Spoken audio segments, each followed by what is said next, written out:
Bonsoir tout le monde et bienvenue sur Histoire et Révélation. Nouvelle interview ce soir où j'ai le plaisir de recevoir Thomas Rabéron. Bonsoir Monsieur Rabéron, merci d'avoir accepté mon invitation. Bonsoir, merci pour l'invitation. L'émission de ce soir, ça va être aux frontières de la conscience. Et donc, avant de commencer, est-ce que vous pouvez vous présenter? Oui, je suis psychologue clinicien, professeur de psychologie clinique, à l'université, Lyon 2 au sein d'un laboratoire qui s'appelle le CRPPC. Je mène des recherches sur, 3 grandes thématiques. Que sont donc l'évaluation des psychothérapies psychanalytiques, mais je suis pas sûr qu'on en parlera ce soir. Les liens entre neurosciences et psychanalyse et puis, ce qu'on appelle la clinique des expériences exceptionnelles ou anomales, voilà, dont on va parler ce soir et je dirige un service de consultation dans une structure qui s'appelle le CIRCE, le Centre d'information, de recherche et de consultation sur les expériences exceptionnelles, donc CIRCE, est ouvert déjà depuis un certain temps et dans lequel on accueille, eh bien, des personnes qui vivent des expériences, qualifiées de paranormales. Voilà en 2 mots. Et puis mes travaux scientifiques, donc j'ai publié une centaine d'articles scientifiques et puis 4 livres. Alors peut-être que je peux les commenter, maintenant. Alors pour les personnes que ça intéresserait de suivre un petit peu la trajectoire d'écriture que j'ai eue, j'ai commencé par un livre qui s'appelle «Psychologie clinique et psychopathologie».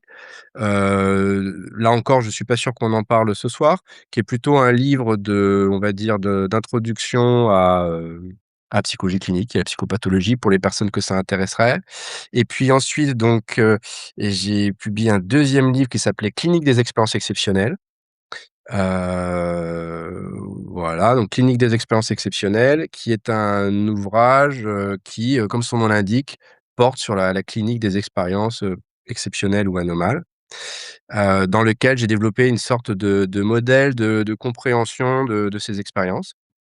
Et puis ça m'a conduit ensuite à publier un troisième ouvrage qui s'appelle donc «Codex Anomalia», dont je crois qu'on va surtout parler ce soir, qui est un travail plus théorique sur la relation psyché-matière, à partir donc de l'étude d'un certain nombre de travaux expérimentaux et de cas cliniques d'expériences, exceptionnelles, voilà. Et puis le dernier livre que j'ai fait actuellement, s'appelle sur, la série Black Mirror, voilà, pour les personnes que ça intéresse, avec l'idée que cette série nous aide à comprendre l'évolution du monde dans lequel on vit, l'évolution des psychés, à l'ère du numérique, de l'intelligence artificielle et de toutes ces choses-là. Voilà en gros. D'accord. Et justement, par rapport à votre point de vue sur tout ce qui est autour de l'intelligence artificielle, qu'est-ce que vous Mmh. en pensez? Ben, c'est un peu le contrepoint c'est le contrepoint de mes travaux développés dans le Codex Anomalia. D'ailleurs, si vous regardez la couverture des 2 livres, elles sont en opposé au niveau des couleurs, avec l'idée que dans les expériences exceptionnelles, il y a quelque chose qui nous rapproche du réel, alors que dans les nouvelles technologies, il y a potentiellement quelque chose qui nous éloigne du réel. Donc, les intelligences artificielles, il y a énormément de choses à dire, hein. Il y a des c'est un sujet extrêmement complexe, d'actualité, dans lequel on baigne tous actuellement. Mais qui a pour intérêt, je dirais, par un effet de contraste, de poser la question de ce qu'est la conscience. C'est ça qui m'intéresse notamment dans l'intelligence artificielle, c'est-à-dire si on arrive à reproduire artificiellement un être qui a l'air de ressembler totalement à un être humain, qu'est-ce qui reste chez un être humain qui n'est pas, soluble dans la machine? Voilà, c'est ce genre de questions qui m'intéressent. Par rapport à cette intelligence artificielle, est-ce que vous pensez qu'ils sont sur la bonne voie justement de présenter le plus possible, à un être humain? Ou c'est encore quelque chose, encore de lointain? Ouais, je pense que les progrès sont extrêmement rapides, donc c'est difficile à dire, mais ce qui est certain, c'est qu'on se rapproche de plus en plus d'une intelligence artificielle qui arriverait à passer le test de Turing. C'est-à-dire que véritablement, on n'arriverait plus à faire la différence. Donc actuellement, on voit encore qu'il y a des petites différences, mais je pense qu'assez rapidement, dans les années qui viennent, des intelligences artificielles passeront haut la main le test de Turing et donc ça va poser la question de que se passera-t-il quand on pourra plus faire la différence, concernant le fait d'échanger avec un autre être humain ou, avec une intelligence artificielle. Donc mais je pense que ça va arriver assez rapidement. Ça pour moi, ça fait pas de doute. On y est quasiment déjà, je trouve. D'accord, OK. Alors ça va changer Là beaucoup de choses, hein, ça va changer énormément de choses. Ça m'intéresse notamment par rapport à la question des psychothérapeutes, des psychologues, des psychiatres. C'est-à-dire, est-ce que les intelligences artificielles vont arriver à faire aussi bien que les humains, dans ce domaine-là, par exemple? Donc là, il y a des vraies questions. oui, puis après si c'est, vraiment utilisé pour le bien commun, ça serait bien, mais d'un autre côté, comment ça va être utilisé, c'est là la question. Bah, voilà, c'est ça les grandes donc là, je crois qu'il faut pas être trop manichéen. C'est comme toutes les nouvelles avancées technologiques, il y a des intérêts, des inconvénients, des choses qu'on a anticipées, des choses qu'on n'a pas anticipées. Donc il faut regarder dans le détail, comment fonctionnent ces intelligences, ce qu'elles produisent, mais va falloir attendre d'avoir un petit peu de recul. Ouais, tout à fait. Par rapport, au début de votre parcours jusqu'à aujourd'hui, les personnes qui vivent des expériences exceptionnelles, est-ce que vous en voyez de plus en plus? Hem, Est-ce qu'on en voit de plus en plus? Bon, si on prend un spectre un petit peu large, je dirais de manière générale, les études montrent qu'il y a à peu près une personne sur 3, une personne sur 2 qui va vivre une expérience exceptionnelle au cours de sa vie. En fait, c'est assez commun, voilà. Après, est-ce que moi j'en vois plus? Est-ce que nous, on est plus sollicités, par exemple à Circé en tant que psychologue? Oui, ça c'est certain. Mais ça, c'est parce qu'on gagne en notoriété, qu'il y a ces sujets qui étaient très tabous encore récemment, commencent à être de plus en plus présents, à l'université, par exemple. Donc voilà et puis il y a une vraie vague d'intérêt dans le grand public actuellement pour ces expériences. Donc moi, ce que j'observe là depuis 3 4 ans, c'est un sujet qui était vraiment un sujet de niche, qui est en train véritablement de se déployer et donc les gens en parlent de plus en plus facilement. Après, on entend nous toujours un peu les mêmes histoires quand même, c'est-à-dire que les un certain nombre de personnes quand elles essaient d'en parler à leur psy leur disent en gros, bah, je suis pas forcément qualifié pour comprendre ces expériences, donc faut vous adresser à des gens qui sont spécialisés. Voilà. Dans le meilleur des cas, parce qu'il y a même des gens qui les rejettent totalement. Mais donc pour répondre rapidement à votre question, je dirais oui, il y a une ouverture et nous on est de plus en plus sollicités, au niveau des demandes qu'on reçoit. C'est évident. OK, et vous arrivez à faire, la différence où là, vous avez détecté ce que la personne a vécu, c'est du réel et d'une autre personne où là, vous avez essayé de voir, mais il y a quelque chose qui colle pas. Est-ce que c'est quelque chose que vous arrivez à détecter? Eh ben, on essaye, mais c'est très difficile. C'est très difficile parce que souvent on fait des entretiens psychologiques. Donc, parfois, on peut pas, entre guillemets, «tester» ou évaluer les gens comme on pourrait le faire dans un laboratoire de recherche. La deuxième difficulté, c'est que souvent les gens nous racontent leurs expériences dans l'après-coup. Donc, voilà, une nouvelle fois, ça facilite pas les choses pour je dirais, les évaluer de manière objective. Mais, ce dont je suis à peu près persuadé, c'est que c'est très important que dans l'écoute des psychologues, il y ait une ouverture et un questionnement pour ce qu'on appelle la dimension ontologique. C'est-à-dire, est-ce qu'à un moment donné, il y a véritablement une interaction, heu, exceptionnelle, extraordinaire entre un sujet et son environnement? Et donc là, bah, nous, on a tout un ensemble d'outils. D'ailleurs, on développe des tests actuellement, de ce point de vue-là, pour essayer justement de faire un petit peu le tri. Mais c'est très compliqué parce que souvent, on n'a pas de réponse définitive sur la question ontologique et donc plutôt ce qu'on fait avec les gens, c'est qu'on essaye de les accompagner sur différentes hypothèses et puis après les gens, font leur marché dans tout ça, essayent de trouver du sens dans l'expérience qu'ils ont vécue. Ce qui est souvent le plus important. D'accord.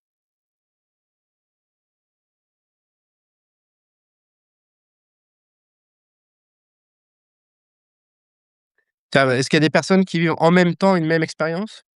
Non, c'est par rapport à leur vision, leur expérience qu'ils ont vécue.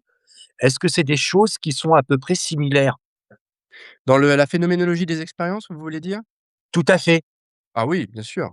Il y a en gros, il y a une dizaine d'expériences, parmi lesquelles on va trouver, les expériences de mort imminente, les expériences de sortie hors du corps, les expériences mystiques, les expériences de télépathie et la phénoménologie, elle est très stable.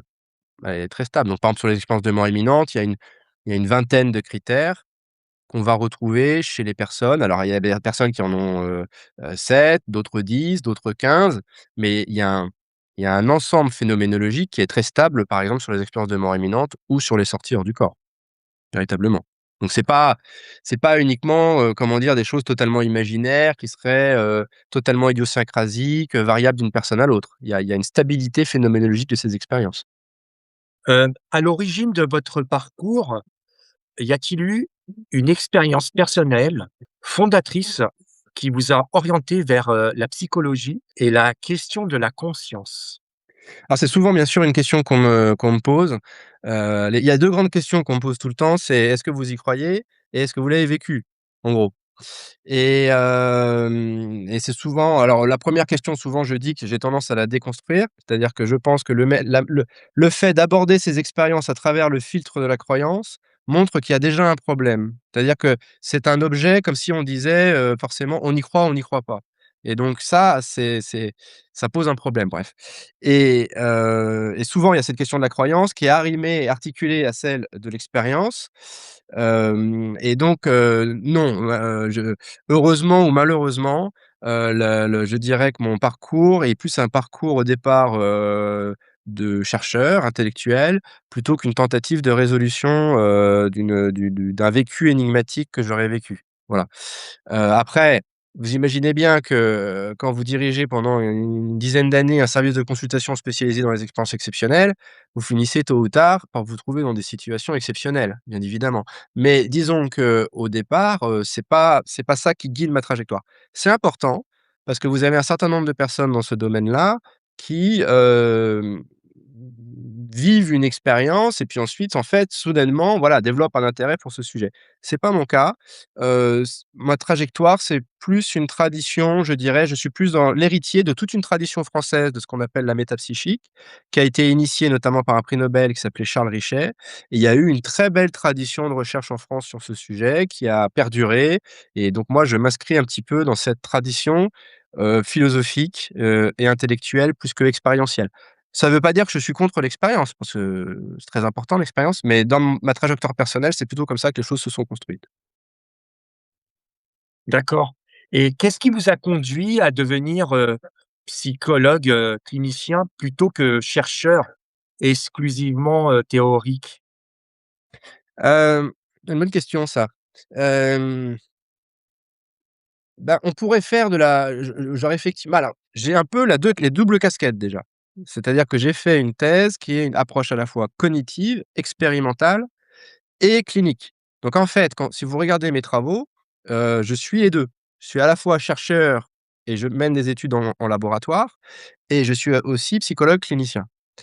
Alors, pourquoi je fais les 2? Eh bien, parce que chaque approche a ses intérêts et ses inconvénients. Le laboratoire, c'est très cadré, c'est très organisé, vous faites des statistiques, vous contrôlez, vous publiez ça en anglais dans des grosses revues, c'est formidable et c'est très bien. Mais quand vous faites ça, pardon, il vous manque toute la dimension expérientielle. Or, je suis persuadé pour comprendre ces expériences, si vous n'avez pas un bagage de psychologue clinicien, que vous ne comprenez pas comment fonctionne la psyché humaine, vous en fait, vous pouvez pas vraiment comprendre ces expériences. Donc je milite personnellement pour qu'on ait le double regard. Je dirais même le triple regard parce qu'en fait, je pense aussi qu'il faut un regard anthropologique et que c'est des objets qui sont tellement complexes, qui sont vraiment à la croisée des disciplines, en fait. Voilà. Comment avez-vous appris à tenir une posture, d'équilibre entre rigueur scientifique et ouverture au mystère? C'est pas évident, heu Bah, ça nécessite, une certaine ouverture et une rigueur, proportionnelle à cette ouverture. Voilà. Parce que si vous êtes trop ouvert, bah, vous devenez une passoire où il y a tout qui passe et puis vous pouvez plus rien dire d'intelligent et si vous êtes trop fermé, bah, il y a rien qui rentre et du coup, vous dites rien d'intelligent non plus. Donc il faut trouver un équilibre entre les 2. Pour essayer de développer, une approche à peu près cohérente, c'est très important, je crois, d'avoir, une analyse réflexive de son propre positionnement. C'est-à-dire alors ça, c'est Georges Devreux, le fondateur de l'ethno, psychanalyse qui a beaucoup travaillé là-dessus. C'est-à-dire comment le chercheur, s'interroge constamment sur son propre positionnement dans la rencontre avec ses objets d'étude. Et c'est vrai que dans le champ du paranormal, souvent le bât blesse avec des personnes qui n'ont pas ce recul suffisant parce que justement ils sont totalement pris dans l'expérience et n'arrivent pas à avoir un recul réflexif sur l'imprégnation de leur objet d'étude sur eux-mêmes. Donc dans ce domaine, ce qui est très important, c'est de prendre du recul et de garder la tête froide, je dirais, par rapport à ces vécus exceptionnels et ce qu'en psychanalyse, on appelle le transfert qui fait que parfois on est sidéré par certaines choses qu'on entend et donc c'est par une analyse réflexive de son propre positionnement, de son propre ressenti, qu'on peut, je crois, garder une approche rationnelle. Et puis l'autre élément, c'est de rester dans la réalité, c'est-à-dire, de regarder les études scientifiques, tranquillement, de manière non biaisée et d'écouter de la même manière les personnes de manière, ouverte, sans être une nouvelle fois trop ouvert ou trop fermé. Mais c'est un exercice d'équilibriste. Oui, D'a d'ailleurs dans ce domaine, malheureusement, tout de même, la plupart des gens, sont des 2 côtés de la montagne. Enfin, c'est-à-dire avec toute une partie de la population qui parfois est sur des croyances plus ou moins ésotériques. Pourquoi pas? Moi, j'ai rien contre l'ésotérisme, mais on n'est pas dans une approche, je dirais, entre guillemets «rationnelle», scientifique, clinique, voilà. Et puis à l'inverse, des positions complètement fermées, qui sont tout aussi, en fait, antiscientifiques, mais de l'autre côté de la barrière, je dirais. Donc faut essayer de rester, entre les 2 sur la ligne de crête, mais c'est très difficile sur ce sujet. ouais, Il y a tout plein à de gens fait, qui ça veut tombent. tous les jours, on doit jouer comme, au ping-pong Oui, exactement et je vous dis, il y a plein de gens qui essayent et puis ils finissent par tomber. Voilà, c'est un classique du domaine. d'accord, et justement, comment ils font, une fois que ces personnes sont tombées? Est-ce qu'elles y arrivent, petit à petit à remonter la pente ou ils sont tombés, c'est terminé, quoi? Ah, faudrait prendre des cas particuliers là, mais en général, quand les gens tombent, ils se relèvent pas facilement, je dirais. Ils D'accord. sont souvent emportés ensuite par la trajectoire qu'ils ont, je dirais. Au début de votre parcours, est-ce que vous avez trouvé, des résistances, institutionnelles face à votre intérêt pour, les expériences, dites exceptionnelles? Juste un complément par rapport à ce que je disais avant. Là, je Oui, parlais plus des gens qui font de la recherche. Sur les personnes qui ont vécu ces expériences exceptionnelles, on arrive à les aider à retrouver et justement, c'est tout le travail qu'on essaye de faire, d'avoir une position mesurée. Sur les résistances académiques, oui, c'est sûr que c'est un sujet qui devient presque à la mode actuellement. Par exemple, la question de l'invisible en anthropologie, c'est quelque chose dont on parle beaucoup, alors qu'il y a 20 ans, on en parlait beaucoup moins. En neurosciences, la question du paranormal, pareil, depuis une vingtaine d'années, c'est quelque chose dont on peut parler, on peut publier sur le sujet. En psychologie clinique, en psychiatrie, ça s'ouvre aussi, notamment grâce à la vague des psychédéliques. Parce qu'il y a une énorme vague, des psychédéliques en psychiatrie et donc tout ça, ça favorise, le fait qu'il y a moins de résistance que ce que j'ai connu au tout début de ma carrière, hein. Quand j'ai fait ma thèse, donc j'ai commencé ma thèse en 2006, il y a 20 ans, c'était pas l'ouverture qu'on connaît actuellement, ça c'est certain. Cela étant dit, ce sont des sujets qui sont sensibles et qui peuvent encore faire l'objet ici ou là, de certaines résistances. Et ça reste des objets, c'est pas des ça reste des objets assez périphériques quand même dans le monde académique, notamment le monde académique francophone. et justement, les personnes qui viennent vous rencontrer, qui vous racontent leurs histoires, Mmh mh. heu, qu'est-ce qu'ils vous racontent à la fin? Parce que quand je vous dis: «Qu'est-ce qu'ils vous racontent?», c'est parce que je suppose qu'à la base, au départ, c'est très compliqué de s'ouvrir, très compliqué de parler. Ils ont eu des portes, je suppose, ils ont eu pas mal de portes qu'on leur a fermées, et qu'est-ce qu'ils vous disent à la fin? Comme ça, à brûle-pourpoint, j'ai envie de vous dire, ils nous racontent leur vie, en blaguant, mais en même temps en étant sérieux. C'est-à-dire que, heu, alors, en étonnamment, les gens nous parlent très facilement. Alors je sais pas si c'est parce qu'on a cette espèce de label d'être spécialisé dans les expériences exceptionnelles, mais moi je suis toujours frappé de voir enfin, les gens nous parlent quand même assez facilement. Alors ils ponctuent souvent leur discours de: «Mais vous allez penser que je suis fou, que je suis folle, que j'ai un problème», voilà. Donc il y a c'est toujours ponctué de ces remarques-là, mais en fait, les gens voient bien qu'on a une écoute qui n'est pas, qui est exceptionnelle autour de l'exceptionnel. Donc en fait, les gens nous parlent assez facilement et quand ils nous font confiance et qu'ils nous livrent ces expériences très intimes, Ils finissent souvent, au bout de quelques entretiens, par nous parler, en fait, de leur vie de manière générale. Parce que ces expériences, elles tombent pas comme ça de nulle part. Elles ont quasiment systématiquement une signification dans l'existence des personnes. Ça, c'est un 1er message que je pourrais transmettre, c'est que quand on vit une expérience paranormale, il faut se poser la question de sa signification. Quasiment systématiquement, ça vient dire quelque chose à la personne. Et donc quand on essaye d'accompagner les gens dans l'exploration de cette signification de l'expérience paranormale, bah, nécessairement ça les conduit à nous parler de leur vie de tous les jours. Donc c'est vrai que souvent on part de l'expérience exceptionnelle et après on dérive, sur des thématiques de vie de manière plus générale qui peuvent avoir trait, j'en sais rien, à la mort, la maladie, enfin des grandes questions existentielles de l'existence. Donc c'est souvent cette trajectoire-là qu'on a quand on fait des suivis un petit peu longs, avec les personnes qui nous contactent. D'accord, et par rapport à ce que vous venez de dire, est-ce qu'il y a un cas particulier ou plusieurs cas particuliers qui déclenchent ces expériences exceptionnelles? Comme peut-être le stress, le deuil, qui vont enclencher, ces expériences? Oui, il y a 2 grandes catégories. Il y a les catégories de sous-stimulation, c'est-à-dire tous les moments où vous allez vous couper du monde environnant et vous allez faire l'expérience d'état non ordinaire de conscience. Donc avec toutes les méthodes de méditation, bah, il y a tout un ensemble de méthodes comme ça où les gens se coupent du monde et quand ils se coupent du monde et bien ça favorise, les expériences exceptionnelles. Par exemple, des personnes qui vont, à la faveur d'une séance de méditation, vivre une expérience mystique. Et puis il y a d'autres expériences exceptionnelles qui émergent lorsqu'il y a une surstimulation.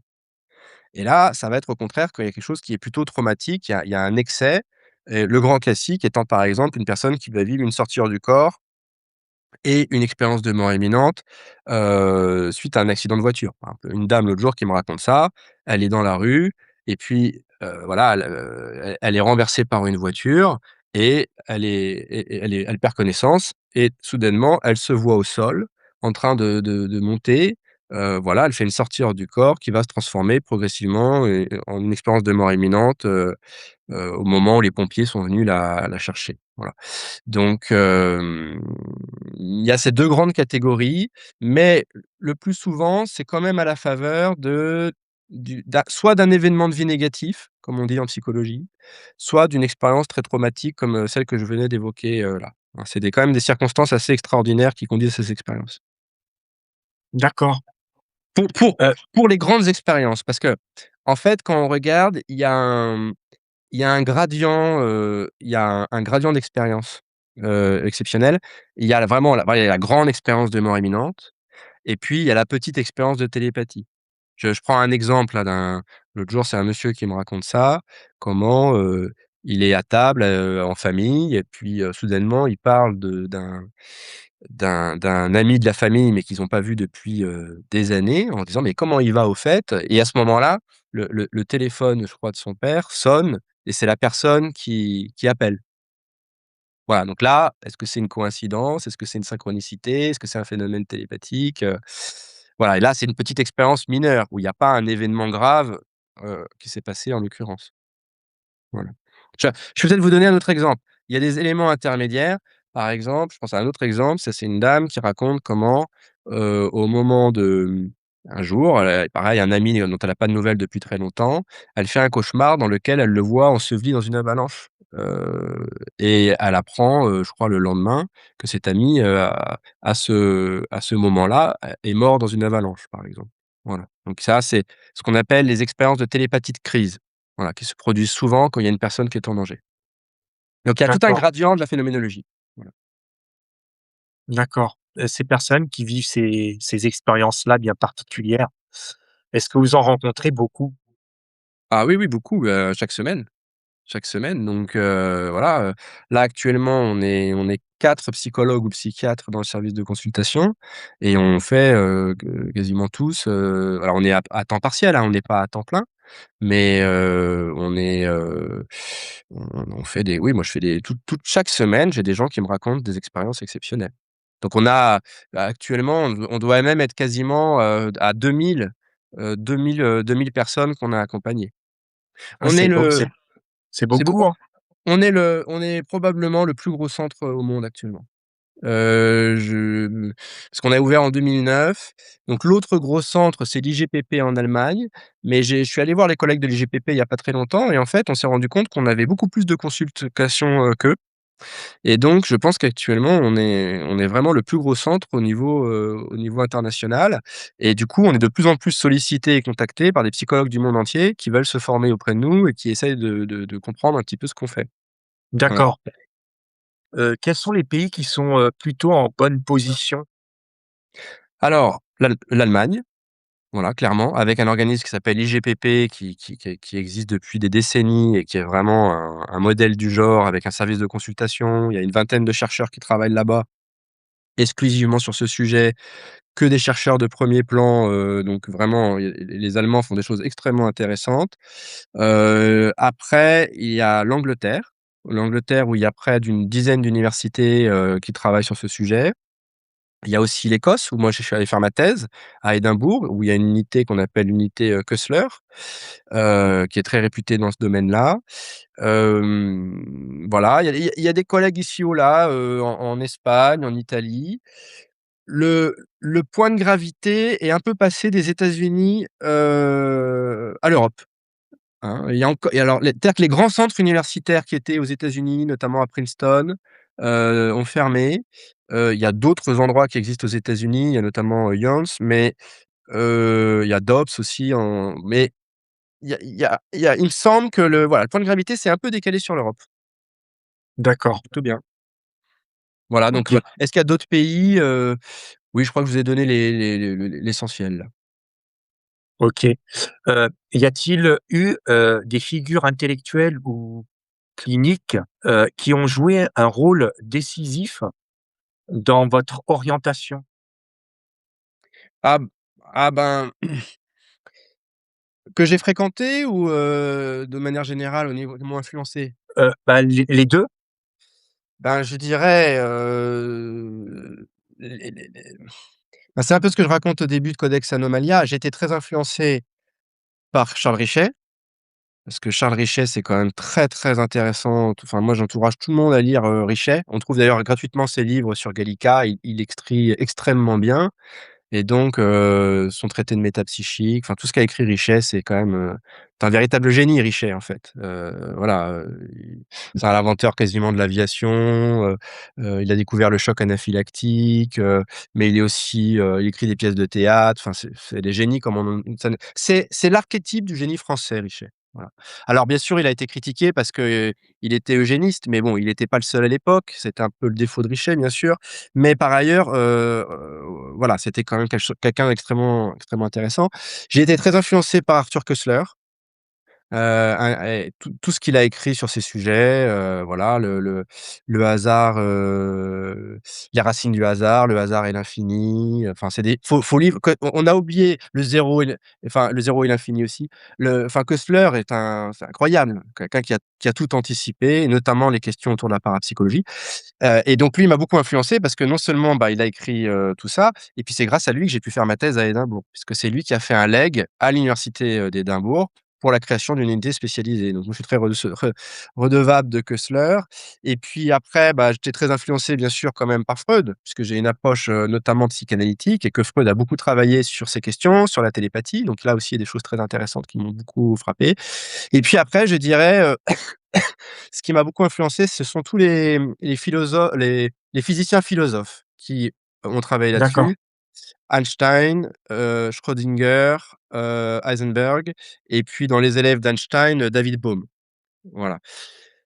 Et puis dans des plus contemporains, bah, il y a un professeur de psychologie à Édimbourg, qui s'appelait, Bob Morris, voilà, qui était extrêmement apprécié, qui a beaucoup aidé à ce que la parapsychologie expérimentale soit intégrée en Grande-Bretagne. Mais malheureusement, il est décédé de manière décédée, donc j'ai fait ma thèse avec l'une de ses élèves, Caroline Watt, enfin en codirection parce que j'avais aussi un directeur de thèse, à Lyon qui s'appelle Bernard Chouvier et donc voilà, ces personnes-là m'ont beaucoup, inspiré, influencé et plus récemment, j'ai été très influencé par un chercheur qui s'appelle, Harald Hartmann-Parrer. voilà, qui a écrit des choses très belles sur, ce qu'on appelle, le monisme décompositionnel à double aspect, dans la filiation des travaux de Paoli et Jung sur la synchronicité. Voilà, ça fait beaucoup de termes un peu compliqués, mais Atman Power est quelqu'un qui a proposé un formalisme, quasi mathématique, des sujets sur lesquels on travaille et qui m'a beaucoup influencé ces dernières années. J'aurais un dernier nom à donner pour comprendre un petit peu la trajectoire dans laquelle je suis, c'est celle d'Aldous Huxley. Voilà, et D'accord. donc Huxley, bah, ça m'a énormément, ça a été très important pour moi aussi et puis je crois que Huxley et Koestler avaient tout compris en fait et voilà. Si et peut-être encore allez, un dernier nom pour la route, c'est Schopenhauer. Voilà, c'est Schopenhauer qui pareil, j'encourage tout le monde à lire son traité, sur les apparitions. Il avait lui aussi tout compris. C'est assez impressionnant et voilà, Spinoza, Schopenhauer au niveau philo, Bergson aussi. Enfin bon, il y a plein de noms que je pourrais donner qui m'ont influencé dans ce parcours-là. J'en oublie plein, j'en suis sûr. Ah bah, si, Heu, il faut il y en a pardon, il y en a un qu'il faut que je donne, c'est quand même Bertrand Meillet. Voilà, un collègue là, on est dans des contemporains, mais voilà, et Bertrand Meillet qui est un philosophe et sociologue qui a écrit un livre absolument incroyable, qu'il faut que tout le monde lise, qui s'appelle «Somnambulisme, médiumnité», qui a été un véritable choc pour moi, voilà, au début de ma thèse. d'accord et comment, vivez-vous le fait d'être parfois mal compris, aussi bien par les sceptiques que par les croyants? Je le vis assez bien parce que, je sais parce que j'ai pas vraiment le sentiment, d'être mal compris. Pour une raison assez simple, c'est que mes travaux restent assez confidentiels, en fait. C'est-à-dire que je suis assez discret. Ça n'est qu'assez récemment que j'ai commencé à passer un peu plus dans les médias, mais j'ai souvent fait le choix d'être très discret sur mes recherches, de sorte que j'ai jamais été vraiment confronté à des incompréhensions.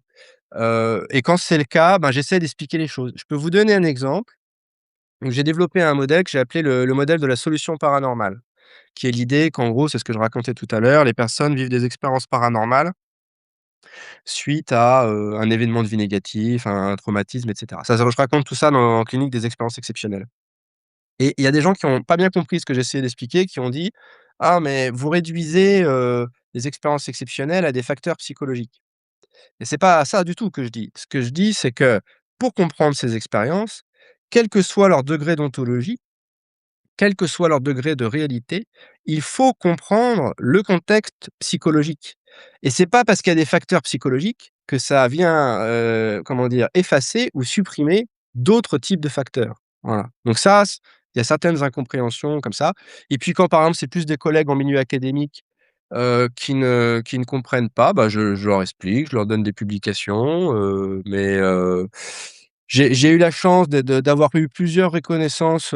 académiques récemment qui montrent que, bah, en fait, il y a des gens qui s'intéressent et qui comprennent, en fait, ces choses-là dans les milieux universitaires.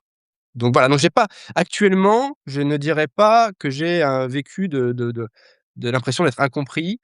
Même si bien sûr, par exemple, dans Codex Anomalia, les modèles que je développe là, ce monisme décompositionnel à double aspect, je peux pas dire qu'il y a beaucoup de gens qui le comprennent.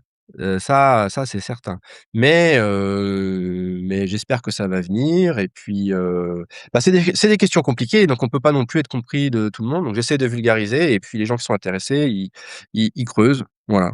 Tout à fait et justement ça tombe bien parce que, certaines de vos conférences ont suscité de fortes réactions. Est-ce que cela vous apprend sur notre rapport collectif à la conscience? Alors, en fait, vous me l'apprenez. Je savais pas que j'avais produit, des réactions comme ça. Alors, vous parlez peut-être de l'entretien qui a sur une chaîne YouTube, que j'ai fait Oui, récemment, qui s'appelle le Paranormal Show, qui a oui, effectivement a très bien marché puisque je crois qu'on est à plus de 200 voire même 300 000, vues et écoutes, toutes plateformes, confondues. Ce qui en fait, a été une surprise pour moi. Parce que d'habitude, quand je fais des interventions, c'est quand même plus confidentiel. Mais là, il les l'équipe de réalisateurs qui a mis ça en place l'a fait très sérieusement et donc ça a favorisé effectivement la diffusion de cette vidéo. Après on a reçu et j'ai enfin Circé et moi-même, j'ai reçu beaucoup de mails sur cette vidéo. Des mails extrêmement intéressants J ça a donné l'impression qu'on touchait des gens qu'on touchait pas forcément d'habitude, et j'ai eu beaucoup de récemment là, les 2 à 3 derniers mois de récits de personnes qui racontaient des choses extrêmement intéressantes. Mais vraiment, c'est-à-dire que, on n'imagine pas la richesse, phénoménologique, de certaines personnes et il y a des gens qui sont reconnus, par exemple, dans ce que je décrivais dans la vidéo et avec, lesquels j'ai encore d'ailleurs des entretiens, absolument incroyables, avec vraiment des expériences très riches. Donc mmh, voilà. Après, bah, moi je suis content parce que ça comment dire? Ça montre que ça suscite de l'intérêt dans le grand public. Tout à fait, Et ça, c'est une bonne chose. Après mon espoir, c'est qu'un jour ça touche un un mécène qui se prend de passion pour ce sujet et qui vient nous aider parce que le gros problème qu'on a actuellement, c'est qu'on a plein de programmes de recherche qui sont dans les tiroirs parce qu'on n'a pas les moyens de les mettre en place et on a des idées, je crois, très originales, très novatrices, mais que c'est en fait, on manque de moyens, on manque de temps et ça, c'est un drame un petit peu de ce domaine. C'est qu'on avance très lentement parce qu'on n'est pas nombreux, hein. Dans le monde, actuellement, on est à peu près 200 universitaires, voilà, alors 200, on pourrait dire: «C'est beaucoup», mais 200, c'est pas du tout beaucoup pour un domaine de recherche, au niveau mondial, hein. Et puis on souffre de comment dire? De façon chronique de manque de moyens. Parce que le problème, bah, c'est qu'on développe pas vraiment des applications comme, ben, la robotique, l'intelligence artificielle, nous on travaille sur l'humain et c'est peut-être moins vendeur.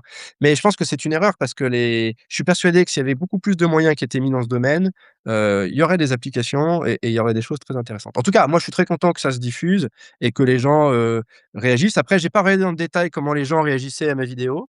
J'imagine qu'il y a des gens qui doivent aimer la vidéo et d'autres moins, mais ça, je crois que ça fait partie du jeu sur YouTube que vous connaissez mieux que moi, j'imagine. tout à fait et puis c'est important, c'est que les gens, avaient peur de s'exprimer parce que sinon, comme vous l'avez bien précisé, qu'on les prenne pour des fous, quoi. Ouais et je pense que devait se dégager de cet entretien une certaine image d'ouverture, mais de sérieux et c'est beaucoup ce que les gens m'ont écrit en me disant, «Voilà, je vais vous raconter ce qui m'est arrivé parce que vous avez l'air ouvert, mais en même temps, vous avez pas l'air complètement allumé». On a beaucoup de gens qui nous contactent et qui nous disent, voilà, j'avais une dame encore là, cette semaine qui me racontait comment, voilà, elle commençait à vivre tout un ensemble d'expériences, assez extraordinaires. Quelqu'un de formation scientifique et qui dit: «Mais moi, voilà, j'ai pas été formé du tout à ça, je suis scientifique, mais ça m'arrive, donc je suis bien obligé de faire avec» et donc qui ensuite a commencé à aller dans les milieux de la voyance, de la médiumnité, où là, ben, il y a le meilleur et le pire. Voilà, donc je crois qu'avec Circé, on propose quelque chose qui est, comme je disais tout à l'heure, à la fois ouvert, rigoureux et ce qui est très important, pour ça que tout à l'heure j'essayais de déconstruire la question de la croyance.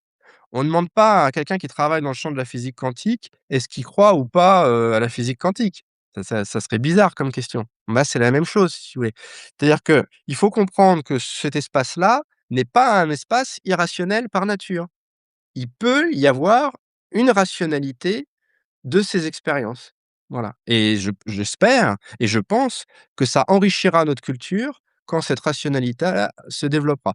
Pas une rationalité sèche qui va, comment dire? Vous voyez, raboter ces expériences. Non, une rationalité profonde qui comprend ce que ces expériences viennent nous dire de notre humanité profonde.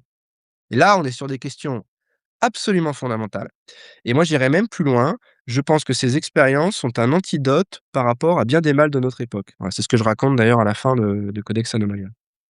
Ouais, tout à fait et écrire un livre comme, Codex, Anomalia, est-ce q pour vous un acte scientifique, philosophique ou existentiel?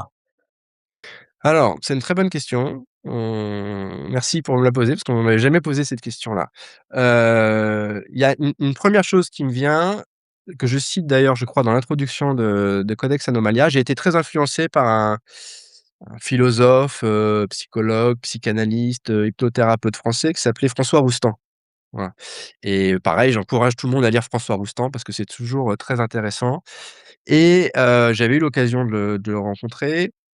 Il a écrit d'ailleurs un petit peu sur ces sujets, François Roustan et il disait, en substance, il disait: «Quand je veux résoudre un problème, j'écris un livre». Et ben, Codex Anomalia, c'est exactement ça. Et en fait, c'était le livre que je voulais écrire depuis le début, hein. Ça faisait 20 ans que je voulais l'écrire, mais j'étais pas en capacité de l'écrire, encore moins de le publier avec un éditeur. Et bah, je voulais résoudre le problème du psy. Je voulais résoudre l'énigme psy. Alors c'est un peu, présomptueux, d'ailleurs je pense pas y être arrivé, mais je voulais développer un modèle de compréhension, heu, rationnelle, de la question du psy. Quand je dis le psy, c'est la question de finalement enfin c'est ce que j'appelle la question difficile des expériences exceptionnelles. Hein, la question facile, c'est clinique des expériences exceptionnelles, c'est pourquoi les gens vivent des expériences paranormales, ça on comprend à peu près, c'est pas très, très difficile. La question difficile, c'est qu'est-ce qui se passe quand les gens, décrivent des interactions qui transcendent les limites usuelles de l'espace, du temps, de la matière, de la causalité. Là, ça c'est difficile. C'est ça qui fait l'objet d'un tabou d'ailleurs souvent. Et donc dans Codex Anomalia, bah, j'ai essayé de donner des réponses à ça, de manière synthétique. Et en fait, pour tout vous dire, j'ai énormément souffert, pendant la rédaction de ce livre parce que, j'étais très seul dans cette, aventure-là, enfin j'étais accompagné par mes proches, mais j'étais très seul, dans le degré d'exploration théorique. Et que je butais sur des problèmes théoriques que je n'avais jamais vus être résolus avant et avec des fois un effet de vertige par rapport à certaines choses que je trouvais, et certaines conséquences du modèle théorique que j'étais en train de déployer. Donc j'ai à la fois, j'étais extrêmement heureux de pouvoir, développer et déployer ma pensée sur ces questions-là et en même temps, il y a des moments où j'étais pris de vertige au point que parfois, j'avais peur de ne pas f enfin, de disparaître avant de finir le livre et je me disais: «Tain, ça serait dommage parce que j'ai trouvé des choses intéressantes et si j'avais pas l'opportunité de les partager, ça serait vraiment un problème». Mais ça a été une écriture difficile. Après, il faut savoir que de manière générale, pour moi, l'écriture est difficile. Je crois que c'est vrai pour la plupart des gens qui écrivent. C'est assez rare les gens qui écrivent facilement et donc ça m'a demandé, énormément d'efforts, de réflexion et en fait, c'est le fruit de près de 20 ans de réflexion et c'est pour ça que je l'ai appelé le codex. Parce que bien sûr, je me suis inspiré, toute proportion gardée bien sûr de Léonard de Vinci avec ses codex et de la même manière, dans mes 20 premières années de ma carrière académique, bah, je comme, Léonard de Vinci, j'écrivais mes petites notes de mon côté et puis après j'essayais de les rassembler et donc c'est ça le codex. C'est pour ça que c'est un livre un peu inachevé. Parce qu'il est et d'ailleurs, il y a un nouveau livre qui va sortir bientôt avec Bertrand Meyost, qui est la suite de Codex Anomalia et qui montre on peut aller plus loin encore que ce que j'ai essayé de développer, qui en fait est une architecture globale, mais qui pourrait être déployée dans bien des directions. Voilà. OK. À qui s'adressent réellement, vos livres? Ah, c'est une très bonne question ça. C'est la question que me pose toujours mon éditeur. Qu'un éditeur, il veut savoir si on va vendre des livres, alors il me demande toujours, «Mais c'est pour qui?» Alors est-ce que c'est pour le grand public? Est-ce que c'est pour les universitaires? Est-ce que c'est pour les étudiants? Et j'ai toujours énormément de mal à répondre à cette question parce qu'à chaque fois, quand je fais un livre, moi, c'est toujours pour tout le monde. Alors ça Oui. pareil, ça paraît peut-être un petit peu présomptueux, mais c'est pour ça que j'essaye toujours d'écrire des livres avec des questions complexes, qui sont plutôt destinées à, des universitaires assez érudits et en même temps, j'ai toujours un souci, enfin, je sais pas si vous l'avez senti, un souci pédagogique pour essayer d'emmener un maximum de gens avec moi dans les questions que j'essaye, d'aborder. Et d'ailleurs, je suis toujours très surpris des réactions à ces livres parce qu'il y a des gens qui me disent: «Oh bah, c'était très facile à comprendre» et puis il y a des gens qui me disent: «Oh là là, vraiment, qu'est-ce que c'était compliqué» et c'est marrant parce qu'avec des backgrounds de formation, extrêmement variés. Donc, pour répondre concrètement à votre question, je sais pas vraiment et en fait, en fait, ça rejoint ce que je vais vous dire avant. Je C'est un peu égoïste ce que je vais dire, mais je crois que j'écris des livres pour moi. C'est-à-dire, j'écris des livres pour essayer de répondre à des questions que je me pose et après je me dis: «Si ça intéresse d'autres gens, c'est super». Mais au départ, je fais plutôt ça pour moi, dans une trajectoire comme ça, où je sais à peu près où je vais et puis des fois, je laisse des petits cailloux sur la trajectoire pour si d'autres veulent suivre la trajectoire que je suis en train de tracer. Voilà et il y a des gens, je crois, avec des profils très variés qui se saisissent de ces livres. Par exemple, ce que j'observe là depuis quelque temps, c'est que des gens qui viennent dans le service de consultation ou qui ont vécu des expériences exceptionnelles vont lire, par exemple, Codex Anomalia et me disent: «Bah, ça m'a aidé pour comprendre ce qui m'arrivait». C'est-à-dire ça m'a donné un modèle de compréhension dans lequel j'ai pu placer, ces expériences. Voilà, donc si ça permet de faire ça, c'est formidable et puis si ça vient inspirer d'autres chercheurs ou des jeunes chercheurs, à travailler sur ces questions, ben, là, c'est jackpot. Pourquoi justement avoir choisi le terme anomalie plutôt que paranormal ou inexpliqué? Ah! Alors là, bon, bah, parce Je que suppose les mmh, mon éditeur à un moment donné, il enfin, bon bref, non, je vais pas donner des secrets d'édition, mais disons que mon éditeur aurait bien aimé qu'on ait un titre peut-être plus accrocheur que Codex Anomalia, qui est un petit peu, énigmatique et paranormal, le problème, c'est qu'il y a tout et n'importe quoi dans le terme de paranormal. Ça peut aller du yéti aux extraterrestres, enfin, donc c'est un grand sac qui est quand même, très hétérogène, on va dire, et la notion d'anomalie, moi, elle me parle davantage parce c'est vraiment des anomalies, donc c'est d'un point de vue épistémologique, c'est plus intéressant aussi l'anomalie. Ça fait penser aux théories de Kuhn, par exemple, le paradigme, l'anomalie, donc je suis plus à l'aise avec ça. L'inexpliqué, c'est pareil, c'est tellement général que ouais, c'est un peu la tarte à la crème du truc, quoi. C'est comme le terme d'invisible. Voilà, l'invisible, bon. Je trouve que c'est moins rigoureux conceptuellement. Voilà. Je trouve que la portée heuristique du terme d'anomalie me paraît plus importante. OK. Selon vous, que révèlent ces anomalies? Un dysfonctionnement de nos modèles ou une priorité fondamentale du réel? Bah, les 2. C'est-à-dire que, la thèse que je défends, c'est que certaines des expériences paranormales, pas toutes, celles qui ont cette fameuse composante, psy, mettent en évidence une anomalie. Cette anomalie, c'est que dans des circonstances très particulières, certains individus ont la capacité à transcender, les limites usuelles de l'espace, du temps et de la causalité ordinaire. Bon.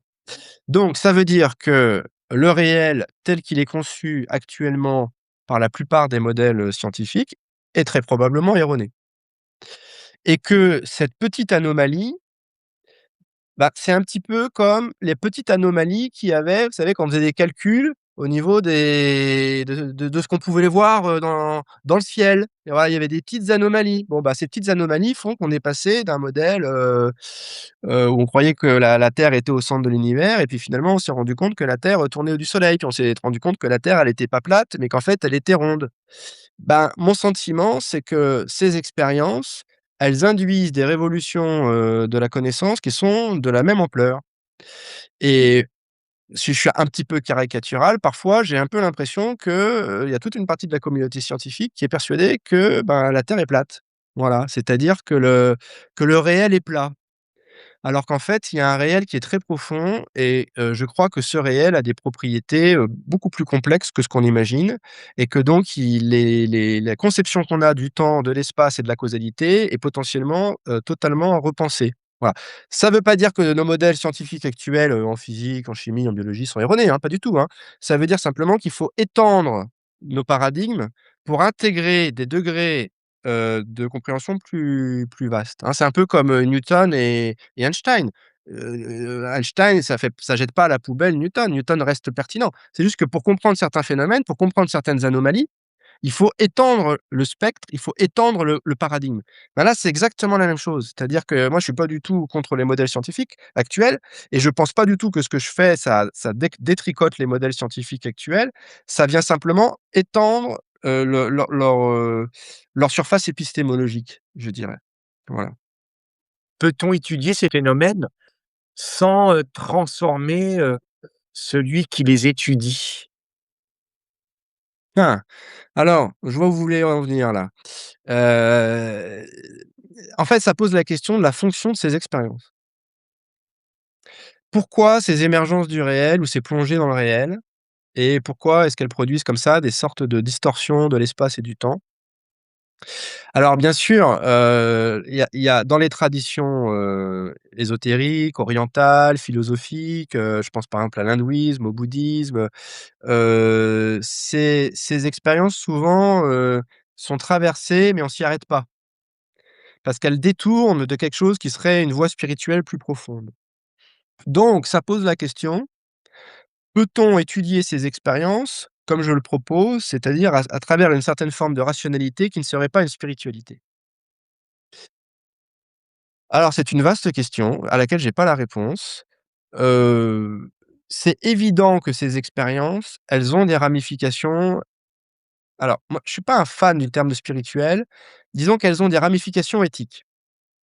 Le meilleur exemple sur cette question-là, c'est Jean Jaurès. La plupart des gens ignorent que Jean Jaurès a été l'un des grands théoriciens de ces questions dans sa thèse et que t c'est un peu comme Bergson, toute sa théorie repose sur l'idée qu'il y a ces interactions psy. Et Jaurès, on connaît, ben, toute son éthique. Bon, donc je crois que ces expériences, même si on les aborde scientifiquement, rationnellement, elles ont des conséquences profondes sur le plan éthique. C'est Aldous Huxley qui l'avait parfaitement compris dans un très beau livre qui s'appelle, La philosophie éternelle. Heu, donc heu donc c'est vrai que je reviens du coup à votre question sur pourquoi j'ai écrit Codex Anomalia. C'est vrai que plus le temps passe, plus je me rends compte que ce livre a une incidence, bien évidemment sur, mon propre modèle de représentation de la réalité, mais aussi sur l'éthique qui en découle. Et que cette éthique, elle a un prisme plus vaste puisque dans le modèle que je propose dans Codex Anomalia, par exemple, il déconstruit totalement la question de la vie après la mort. C'est-à-dire, je montre comment c'est une question qui ça n'a pas de sens, en fait. Voilà. Donc c'est-à-dire que c'est une question à laquelle on n'a pas de réponse parce que la question est mal posée. Parce que ça déconstruit complètement ça et j'explique qu'en fait, on est des morts vivants. C'est-à-dire qu'il y a une partie de nous qui est dans un réel qui n'est pas structuré par le temps. Donc la question d'une vie après la vie, ça va pas parce que c'est une question qui est intégrée dans une conception temporelle de l'existence. Donc alors après, du coup, ça pose la question de quand on raisonne comme ça, qu'est-ce que ça change au niveau de l'éthique et du rapport au monde? Je prétends pas du tout d'ailleurs être, original dans ces questions-là, parce que quand vous regardez les traditions, une nouvelle fois, orientales, hindouistes et bouddhistes, ils disent, ces choses-là depuis très longtemps et ça fait des millénaires qu'ils réfléchissent à ça. Mais disons que je le dis un petit peu différemment, dans un contexte sociologique, anthropologique occidental et fondé sur des données, de l'expérience, telle qu'on le voit dans les expériences exceptionnelles. C'est là l'originalité peut-être, si on a une. D'accord. Existe-t-il, selon vous, un risque à trop vouloir objectiver la conscience? Bah,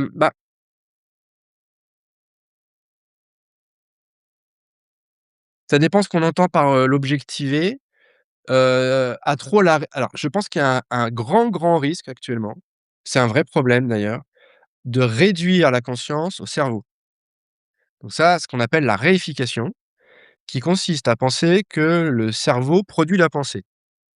Alors ça, moi je m'inscris totalement en faux avec cette idée et je pense qu'il y a tout un ensemble de données scientifiques, philosophiques, épistémologiques qui montrent que cette position n'est pas tenable. Bon, c'est la position du matérialisme et du réductionnisme, qui est une position très efficiente pour produire des connaissances scientifiques. Ça, il y a aucun doute. Mais, je pense que sur le fond, c'est un principe qui est erroné, et que quand les gens et on le voit de plus en plus actuellement, je trouve, quand les gens s'identifient à leur cerveau, c'est-à-dire qu'ils disent en gros: «Je suis mon cerveau», ou «Je suis comme ça parce que mon cerveau est comme ça».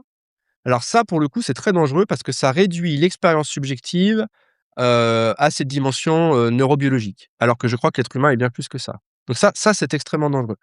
Après, ce qu'on essaye de faire actuellement, c'est de produire des machines qui sont conscientes. Je pense que enfin, c'est très, très intéressant, mais je pense qu'on n'y arrivera pas.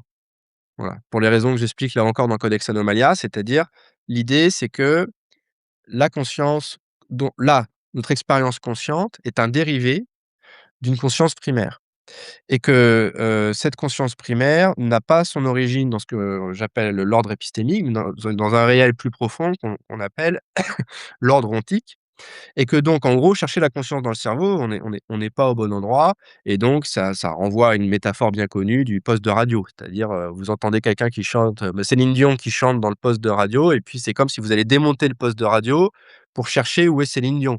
Puis vous allez voir que quand vous enlevez tel composant, bah, Céline Dion, elle chante plus de la même manière. Donc vous vous dites: «Ah bah, ça montre bien que Céline Dion, elle est dans le poste de radio». Bah non, Céline Dion, elle est pas dans le poste de radio. Poste de radio, c'est une sorte de filtre de transmission, de courroie de transmission et je pense que, le cerveau, fonctionne de la même manière. C'était l'hypothèse de Bergson, mais c'est l'hypothèse du cerveau filtre de Bergson, de William James, mais de bien d'autres chercheurs et je pense que c'est une hypothèse qui rend bien mieux compte des données de l'expérience et notamment les expériences, exceptionnelles. Voilà, D'accord. ce que je peux dire un peu sur cette question de la réduction de la conscience.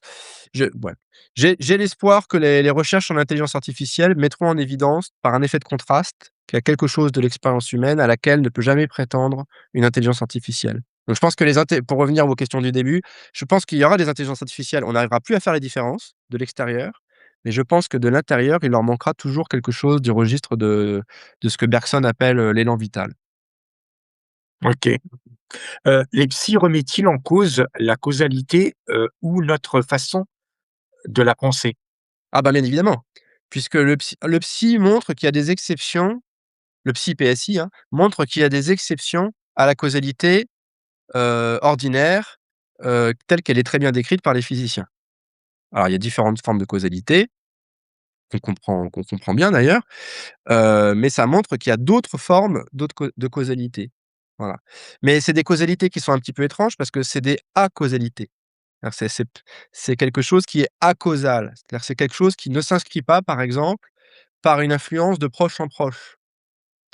Là, j'ai dans Codex Anomalia, dans le prochain livre, je travaille beaucoup sur le cas de Ted Serios, qui est un cas absolument incroyable d'un homme qui était, censé être capable de produire des d'imprimer sa pensée sur des photos Polaroid à distance. Et donc à un moment donné, ils font des expériences dans une cage de Faraday et donc Ted Serios, il est dans une cage de Faraday, donc il y a pas d'ondes électromagnétiques. Et malgré ça, il arrive à produire des images sur un appareil photo qui est à l'extérieur de la cage de Faraday. Et donc ces expériences sont menées notamment par un physicien qui s'appelait, James Urry, qui est ça tombe bien parce que c'est un physicien qui est spécialiste de l'électromagnétique. Et donc je travaillais là-dessus très récemment et à un moment donné, il fait un rapport donc sur ses expériences et donc il dit, ben, en substance, il dit: «Écoutez, moi je suis physicien, je suis spécialiste d'électromagnétique et je suis absolument formel. Ces phénomènes, tels qu'ils sont produits par Ted Serios, ne relèvent pas de l'électromagnétique. Ça relève d'un autre, ordre de réalité, mais certainement pas celui de l'électromagnétique tel qu'on le connaît». Donc vous voyez D'accord. ça, on va pas jeter à la poubelle l'électromagnétique.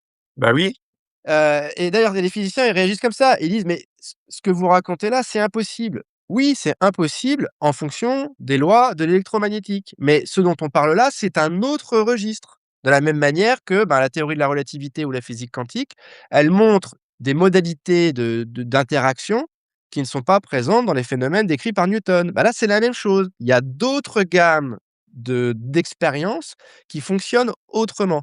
Le problème, la difficulté par rapport à Newton et Einstein, par exemple, c'est que là, ce sont des phénomènes qui sont liés intrinsèquement au sujet humain, à la conscience, à la subjectivité et donc ça complexifie énormément les choses, parce qu'on n'est pas uniquement à étudier les propriétés de la matière inerte. ouais, et qu'est-ce qui distingue, cliniquement une EMI d'une expérience mystique ou autre? Bah, c'est pas tout à fait la même phénoménologie, mais c'est des phénoménologies croisées. Donc, D'accord, d'ailleurs, une des hypothèses qu'on a, c'est que dans ces 2 types d'expériences, il y a toute une, comment dire?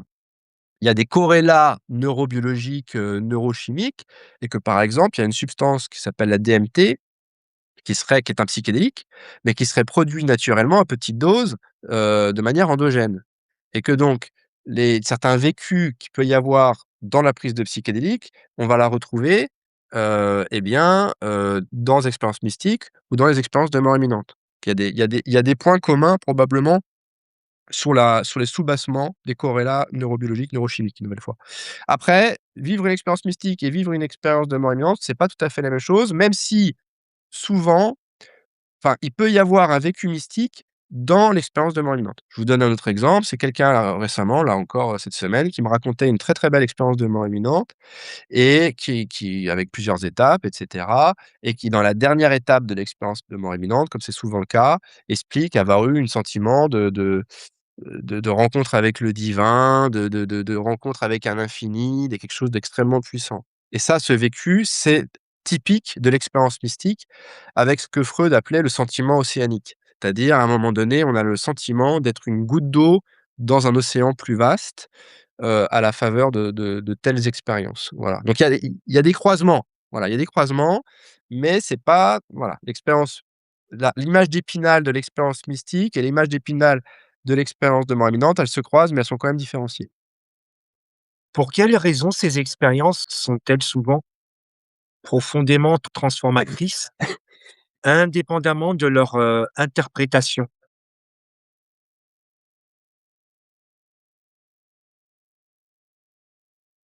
Alors, il y a plusieurs manières de répondre à ça. Déjà, elles sont pas toujours transformatrices.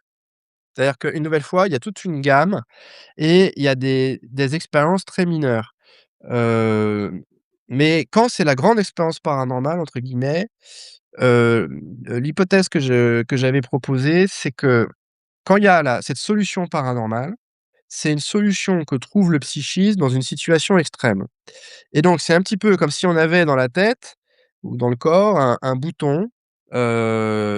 bouton d'urgence, un gros bouton rouge où, notre corps peut appuyer dessus en disant: «Oh là là, là je suis dans une situation qui est absolument catastrophique. Il faut que je me transforme pour m'adapter à ce qui est en train de se passer».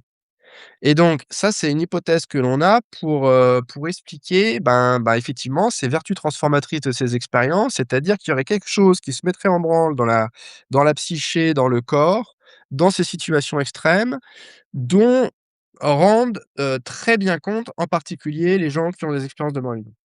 C'est-à-dire que vraiment, ce sont eux qui décrivent le plus de transformations et d'ailleurs, il y a tout un ensemble d'études là-dessus qui existent, qui laissent quand même à penser que c'est pas uniquement, quelque chose d'interprétatif, mais que véritablement, il y a quelque chose qui change, chez les gens.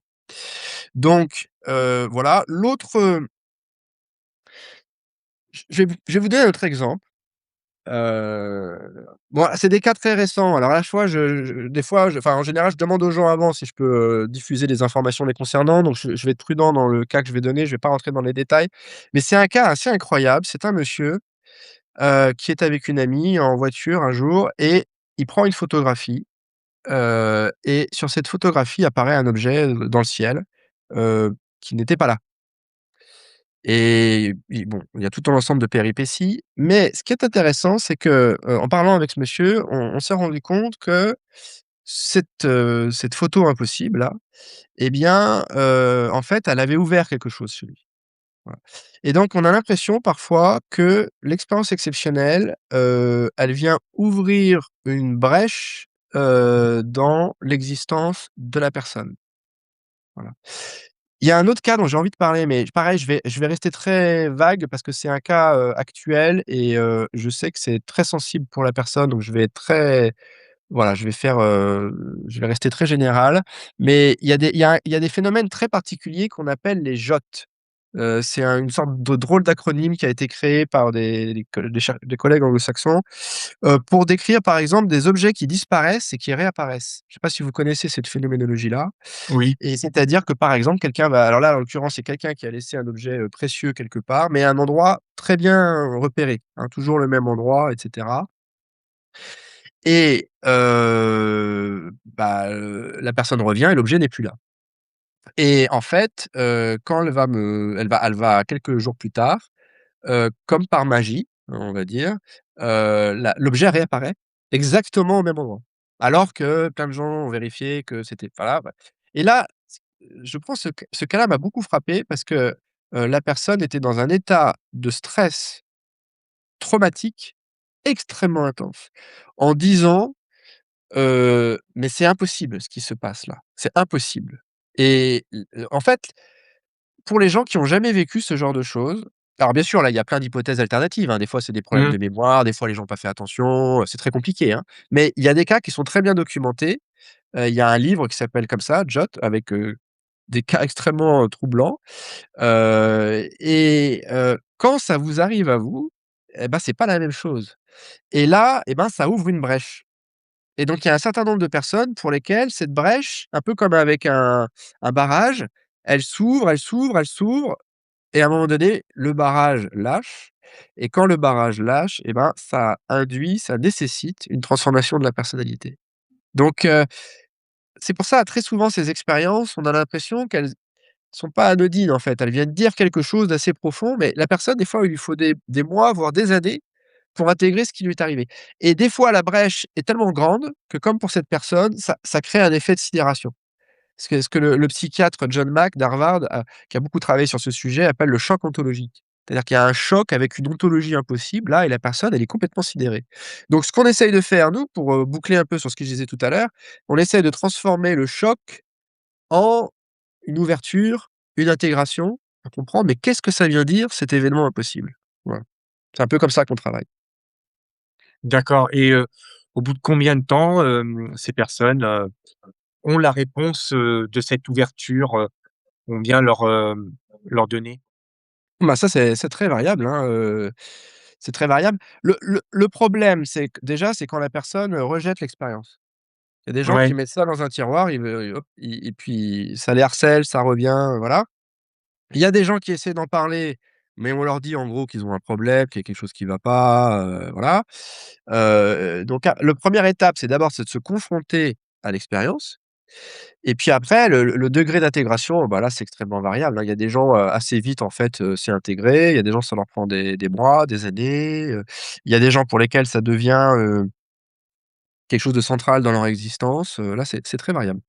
le cerveau, est-il, selon vous, un producteur, un filtre ou un modulateur de la conscience? Bah, j'ai déjà répondu un peu tout à l'heure, Ouais, c'est tout ça en même temps. oui, Donc le cerveau est à la fois le producteur, mais c'est pas un pour moi, c'est pas un producteur tel qu'on l'imagine. C'est-à-dire que alors dans ce qu'on appelle le monisme, décompositionnel à double aspect, hein, c'est pas moi qui ai inventé ce monisme, hein. Il y a plein de monismes, de dualisme, enfin il y en a un certain nombre et d'ailleurs on sait pas trop entre lequel est le bon. En tout cas alors moi celui que je préfère à l'heure actuelle, c'est le monisme décompositionnel à double aspect et donc dans ce monisme, il y a l'idée qu'il y a donc une sorte de première couche du réel qui se décompose en même temps sous forme de psyché et de matière.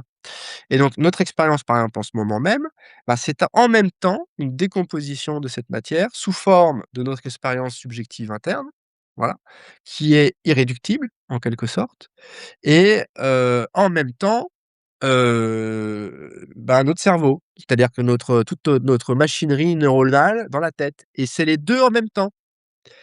Mais la métaphore que je prends pour aider à comprendre cette idée, c'est comme un kaléidoscope. Quand vous regardez un objet dans un kaléidoscope, vous avez plusieurs facettes en même temps et si oui, vous bougez l'objet, bah, les facettes, elles bougent.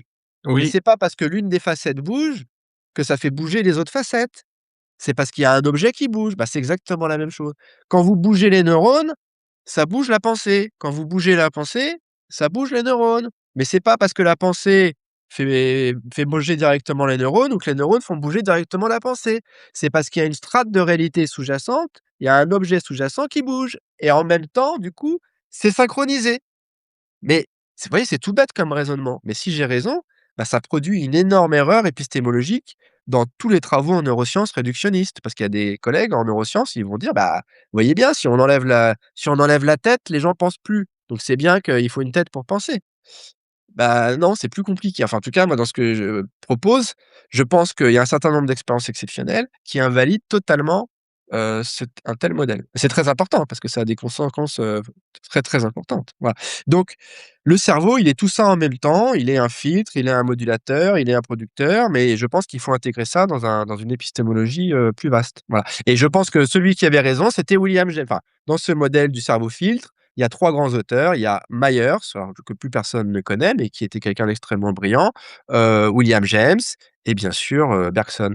Voilà. Matière et mémoire, yes et pour finir, pensez-vous que notre civilisation est prête à changer de modèle de la conscience ou sommes-nous encore dans une phase de résistance? mais alors ça, hem, heu, mmh je sais pas trop, j'ai l'impression je pense qu'on va aller jusqu'au bout des logiques actuelles de la réification. Je pense que le courant est trop fort. Même s'il y a des contre-courants, je crois que le mouvement est trop fort du côté du matérialisme, de la réification, de le de la de le, comment dire? De l'hyper, hyperconsommation, de l'hyper réel comme l'appelle Baudrillard. Je crois que tout ça est trop fort et je crois que le monde de demain, c'est le monde de Black Mirror. Voilà, je crois que ça va être très, très compliqué, d'y échapper et d'ailleurs, il y a pas, 1 mois ou voilà, où il y a pas un épisode de Black Mirror, qui se réalise, en fait. Donc je crois que là, il y a une pente prométhéenne. En fait, il y a 2 grands modèles. C'est, Pierre Hadot qui est un prof du Collège de France, qui a écrit un très beau livre qui s'appelle, Le voile d'Isis et en fait, il décrit très bien comment il y a 2 grands modèles. Il y a le modèle prométhéen et le modèle orphéen. Voilà. Et donc alors, le modèle de Prométhée, c'est vraiment le modèle de la maîtrise, de la technique, de la science, qui conduit par exemple dans ses dérivés actuels avec l'intelligence artificielle. C'est le monde de Black Mirror d'une certaine manière.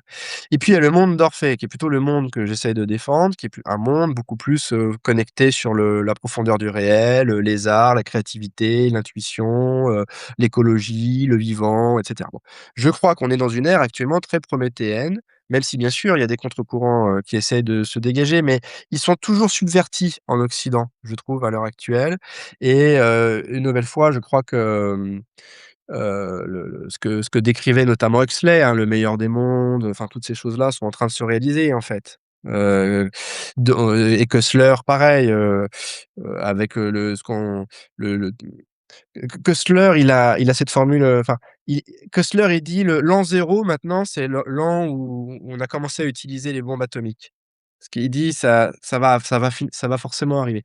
Donc je crois qu'il y a quelque chose comme ça comment dire? Le pire finit toujours par arriver avec, l'humanité. Il y a quelque chose comme ça et il faut souvent en passer par le pire pour qu'il y ait quelque chose d'autre qui émerge après. C'est pour ça qu'à la fin de Codex Anomalia, je suis très prudent sur ce que vont devenir, ces explorations, parce que j'ai vu ce qui est arrivé par exemple à Heisenberg. Heisenberg, c'était j'en ai pas parlé d'ailleurs au début, mais pour moi, c'est l'un des plus grands théoriciens de ces questions. C'était un psychiatre, universitaire, psychanalyste, quelqu'un vraiment une intelligence, assez remarquable, qui a beaucoup travaillé sur ces sujets, justement avec Tête sérieuse dont je parlais tout à l'heure et qui a pas réussi à faire bouger les lignes. Voilà. Richer, c'est pareil, Richer était très brillant, il a pas réussi à faire bouger les lignes. Donc en fait, on n'arrive pas à faire bouger les lignes, c'est très compliqué et c'est pour ça qu'à la fin de Codex Anomalia, il m'était venu cette métaphore des dinosaures et des petits mammifères qui survivent après une apocalypse. Et intuitivement, je pense qu'il y a quelque chose de cet ordre-là actuellement. C'est-à-dire qu'il y a tous les dinosaures de ce monde de techniques, matériel, de la surconsommation anti-écologique qui se développe et je crois que ce monde-là il est dans une sorte comme, dit, Schopenhauer, il y a, ou Nietzsche, il y a une volonté de puissance qui ira à son terme et je pense que c'est ensuite que peut-être autre chose pourra émerger. Bon voilà, après là, c'est vraiment de la prospective, mais moi j'aime bien ça, essayer d'anticiper les choses comme ça. Il y a d'ailleurs Richet, là, je fais à nouveau la publicité de Richet, qui a écrit un livre incroyable qui s'appelait «Dans 100 ans», qu'il a écrit en 1892, je crois, où il imaginait le monde en 1992. C'est assez incroyable parce qu'il avait raison sur bien des choses et donc faut toujours faire de la prospective comme ça, c'est intéressant et donc voilà un petit peu ce que je pressens mais bon, c'est très voilà, c'est très compliqué là, hein, c'est pas très scientifique. Yes. Thomas, s'il y a des personnes qui nous écoutent, qui regardent la vidéo, et qui souhaiteraient qu'ils ont vécu une expérience, comment ils peuvent rentrer en Il y a contact? plusieurs moyens, ils peuvent me contacter directement s'ils veulent vraiment faire une consultation, avec moi, c'est possible et puis sinon ils peuvent, aller sur le site de Circe. Et après ça rentre dans notre, comment dire? Notre système à nous parce qu'on est plusieurs psys à consulter, donc voilà, soit on me contacte directement, soit on passe par Circe, mais en général ça finit par, je finis par en entendre parler, voilà. OK. Alors, avant de terminer, on va reparler, encore quelques instants. Donc, pour les personnes qui sont intéressées pour se procurer tes livres, Oui. donc ils vont directement sur ton site internet, et quels d'autres moyens? Donc, je suppose qu'il y a aussi, sur Amazon? Oui, alors je sais qu'il y a des gens qui aiment pas Amazon, mais bon, c'est des fois, c'est quand même pratique. Mais, effectivement, il y a bah, après c'est des livres qui sont c'est des éditeurs, connus, hein, donc, ils sont disponibles à peu près partout, hein. Alors ils sont pour les personnes que ça intéresse, c'est les formats, Kindle, format papier, voilà. Moi, je sais que j'ai du mal avec les formats Kindle parce que j'aime bien écrire sur les livres, voilà. Donc voilà et puis si quelqu'un voulait, les lire dans l'ordre, il faut commencer par, faut aller de la gauche vers la droite. Voilà, c'est ça le principe. OK. Mais pour les gens qui veulent vraiment s'intéressent vraiment aux expériences exceptionnelles, c'est plutôt les 2 du milieu. Le premier, c'est plutôt un manuel de licence pour, les personnes qui veulent comprendre ce que c'est la psychologie clinique, et puis celui de droite, c'est quand même plus sur le virtuel, les nouvelles technologies, ou les fans de la série Black Mirror. Il y en a un certain nombre, hein, il y a pas mal de gens qui ont vu la série. Donc voilà et j'en profite, moi je suis content, c'est pas souvent qu'on peut comme ça parler directement de ces livres. Il y a aussi mais dans l'onglet publications, la plupart de mes publications sont accessibles en accès libre. D'ailleurs, je vais les reprendre là parce qu'il y en a certaines qui sont pas en que j'ai pas mis Oui. encore en accès libre. Mais j'ai d'autres domaines d'intérêt. Par exemple, je suis un grand fan de David Lynch, donc j'ai écrit des choses sur David Lynch, sur Jean Renoir, enfin bon, il y a d'autres sujets qui m'intéressent, mais il y a toujours des ramifications par rapport à ce dont on a parlé, aujourd'hui. Yes. En tout cas, Thomas, je voulais vous remercier parce que j'ai trouvé cette, interview fort intéressant et donc du coup, en général, à mes invités, je leur laisse le mot de la fin et donc bah, du coup, je vous laisse le mot de la fin.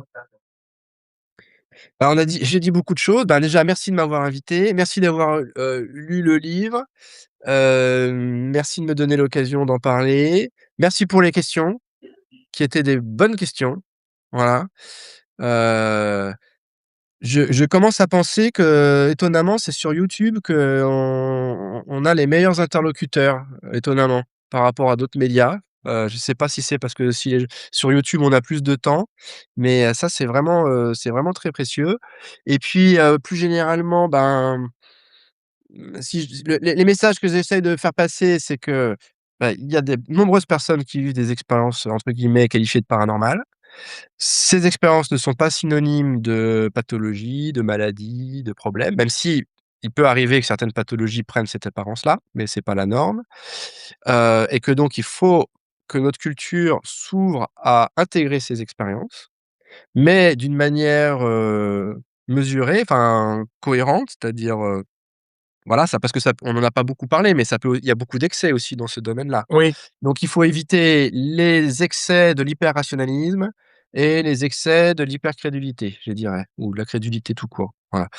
Et puis, mon espoir, c'est que, que de nouveaux chercheurs, viennent nous aider, voilà. On est beaucoup des psychologues, des philosophes, mais ça serait bien qu'il y ait plus de biologistes, plus de physiciens, plus de mathématiciens. Parce qu'il y a vraiment des très belles choses à faire et puis ça serait bien qu'on ait des je l'avais déjà dit, mais ça serait bien qu'on ait des mécènes qui nous aident à développer des recherches de plus grande ampleur, au-delà de ce qu'on fait actuellement. Ça serait bien ça. Je dis ça parce que c'est un domaine qui s'est toujours développé comme ça. Je parlais tout à Oui. l'heure de Koestler. En Allemagne, les GEPP, ça s'est fait comme ça aussi. Aux États-Unis, il y a plusieurs centres qui ont été créés, quasiment tous en fait, ont été créés comme ça et je pense que comment dire? Si le dernier mot du dernier mot, c'est qu'il y a eu un les gens ont il faut lire Somnambulisme et médiumnité de Méeus pour le comprendre. Il y a eu un véritable génie français autour de ces questions vers 1920 avec la création d'une fondation qui s'appelle l'Institut métapsychique international et donc il y a un vivier d'idées qui ont été développées, à cette époque-là, à cet endroit-là, avec lesquelles il faudrait renouer. Voilà et donc j'ai l'espoir que ce génie français qu'on connaît et qui est en train de se perdre d'ailleurs, je trouve actuellement, je pense qu'il pourrait revenir notamment, en ce domaine. Voilà, si on nous en donnait les moyens. Voilà un petit peu quelques mots que j'avais envie de dire pour terminer. Voilà. Yes. En tout cas, Thomas, je voulais vous remercier d'avoir accepté mon invitation et d'avoir, partagé vos recherches, à travers, de ces expériences exceptionnelles. Donc, n'oubliez pas de partager, de liker la vidéo. Je vous dis à très bientôt, passez une bonne soirée. Merci.